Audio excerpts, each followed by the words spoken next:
This is Sapphire. Man with the review episode titled Quiet Minds. This is 15th episode of the third season.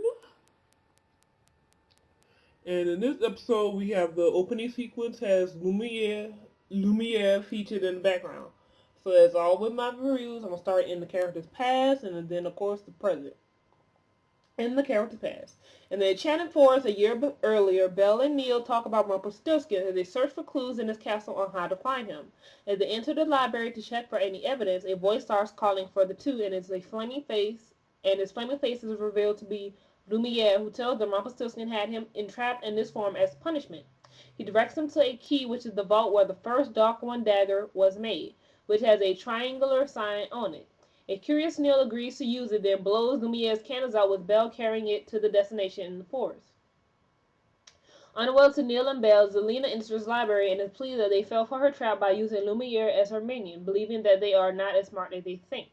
As Belle and Neil walk through the woods again, they find the location and digs the snow away from it, which looks like a sewer. When Lumiere tells them he spent over 200 years in the library, Belle, who knows how long the library has actually been there since Rumpelstiltskin built the library for her, discovers that he is lying. Like, wait a minute, I've been in this library. He's lying. He's lying. Lumiere confesses that he works for Zelena, who casts a spell on him because she wants to find Rumpelstiltskin's dagger, not knowing that if Neil does bring his father back, there will be a price to pay.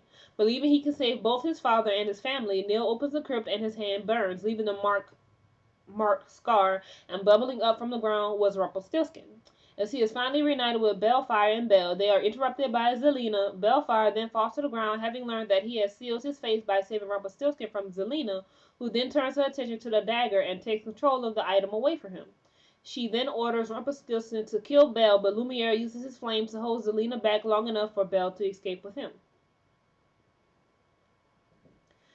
So now that Zelena and Tom was looking for Rumpelstiltskin's dagger, if whoever controls the dagger controls the Dark One, and we already know how deadly and powerful Rumpelstiltskin can be. So in present day storybook, it's 1 year later in storybook, and at Granny's diner,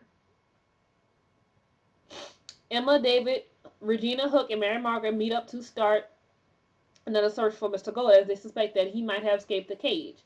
Meanwhile, out in the forest, Zelena starts searching for the area for gold, and she summons her flying monkey to find him after the dagger she now possesses fails to work. Later on at the pawn shop, the group, minus Regina, meet up with Belle, and Hook agrees to stay with her even though she hasn't forgiven him for the last encounters, of which he apologizes. David and Emma decided that because of her pregnancy, Mary Margaret has to stay home while Emma and David handle the search and leave. All of a sudden, there's a knock on the door, and Belle removes the boxes from the block area. Lets in a surprised Neil, who seemed to have been running from something. Over at the apartment, Zelena has shown up to play midwife to Mary Margaret by having her take a glass of orange juice in order to keep the baby healthy, not knowing that she had the juice spiked with a spell so Zelena could feel the baby growing inside of her. My thing was, Mary Margaret is just too nice for me, you know what I'm saying? She is just too nice. I'm like, Snow, you can't be happy and trust everybody. Especially if nobody in town can't recognize this woman who automatically wants to be your midwife. All I gotta say. That's all I can say. If you can recognize everybody else from the Enchanted Forest, your husband, Hook, Tinkerbell, Regina, you know, Red Riding Hood, Grandma, the Dwarfs, who else? Geppetto, Pinocchio. I'm saying, if you can recognize the face, you can't recognize her face. Obviously, she would be my automatic suspicion. Like, I don't know you. You are already number one on my list of who could be the Wicked Witch of the West. I'm just saying, Snow is just too freaking nice. As Emma stops by the inn to check on Henry, he becomes suspicious that Emma isn't telling the truth, but Emma tells Henry that she will, but he must trust her until then. Emma then gets a phone call from Belle that Neil was taken to the hospital, where they discover a burn scar on his right hand. Emma arrives to see Neil, who says that he was in Storybrooke and was looking for his father, but doesn't remember how it happened. Emma then takes a picture of his hand on her iPhone, and sends it to Belle for research. Neil then talks to Emma, and he asks about Henry, but Emma has made her mind about not telling Henry or restoring his memories.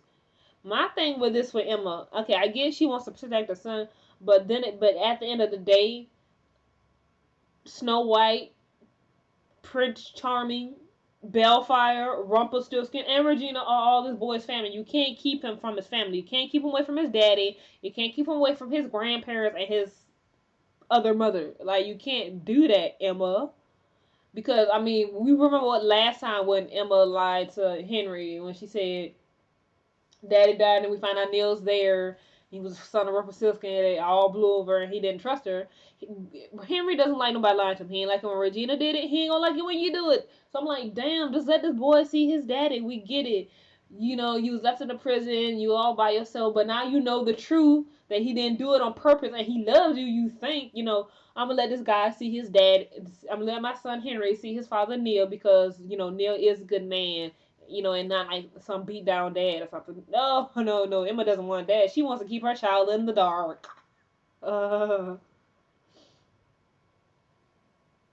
After she leaves, Hook brings Neil Jello, then they bond over lost time and make up. But Neil decides to tell Hook that he's leaving the hospital to find his father, and Hook gives him a head start.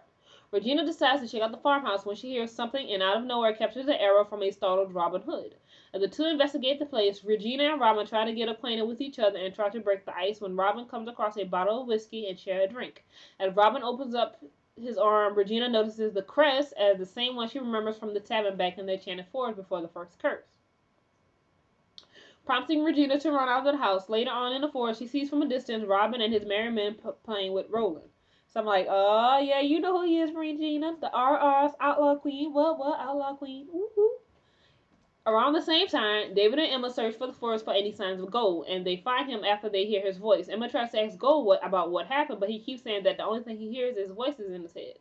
The three are then greeted by the flying monkey, prompting the three to separate and split up with David, injuring the beast to slow him down while Emma runs after Gold, only to hear Neil's voice and she find him instead. The two then resume the search for Gold with Neil telling Emma that he has not given up on her and Henry. When Belle calls Emma and tells him that the scar on his head was to bring back Gold from the dead, Emma then drops her phone and sees Neil changing as he does. He asks Emma to use her magic as it turns out that Gold was inside of him.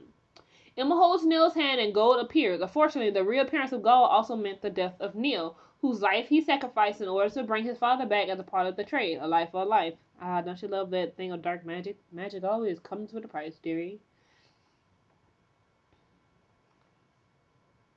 Gold tells Emma that Zelena was the Wicked Witch of the West, and she, as a savior, is the only one who can stop her from carrying out her scheme. The two then mourn over the loss of Neil, who tells the two that he loved them and Henry before he passes away. Emma and David later return to the apartment and burst in to try to capture Zelena, but she has already escaped through a window. They tell Mary Margaret about Zelena's true identity and that Neil is dead. Mary Margaret and Emma both share a hug as Emma grieves over her loss and then breaks the news a Gold shot where Mary Margaret hugs and comforts Belle. Back in the forest, Gold sits next to Neil's body, and a gloating Zelena walks up to him with his dagger. Using it to control him, Gold tells Zelena, who revealed to him that she was after Mary Margaret's unborn child, that now everyone knows who she is, but since she has his dagger to control him, it doesn't matter anymore that she now has control of his brain. She tells him to go back to his cage where he continues to mourn his late son. Moments later, Emma walks up to Henry at the park and they sit on a bench where she admitted to him that he was right about her not being honest with him about the case, saying that Neil was a client that hired her, but she was too late and he was gone. Emma tells Henry that Neil was a great man, a good father, and a hero. Henry, who says he wishes he could have known him, asks her what happened to the person who did it, and Emma says they got away, but she's going to find them.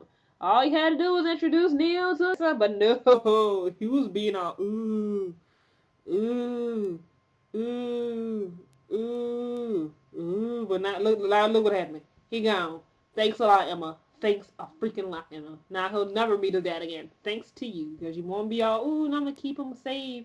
I'm gonna keep him away from the people who literally are his family and who love him and care for him and literally would do anything for him. Yeah, that's real smart. Anyway, that was a pretty good episode.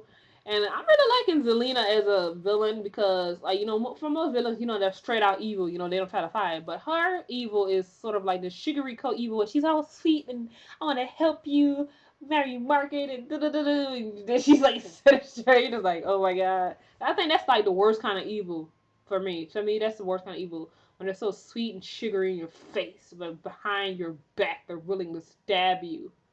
That's the worst kind of evil. So anyway, that was Once Upon a Time, 15th episode of third season, titled Quiet Minds. The next episode I'm gonna review is It's Not Easy Being Green, and of course this Sunday will be a new episode of Once Upon a Time. And I will see you guys next time. Comment, rate, subscribe.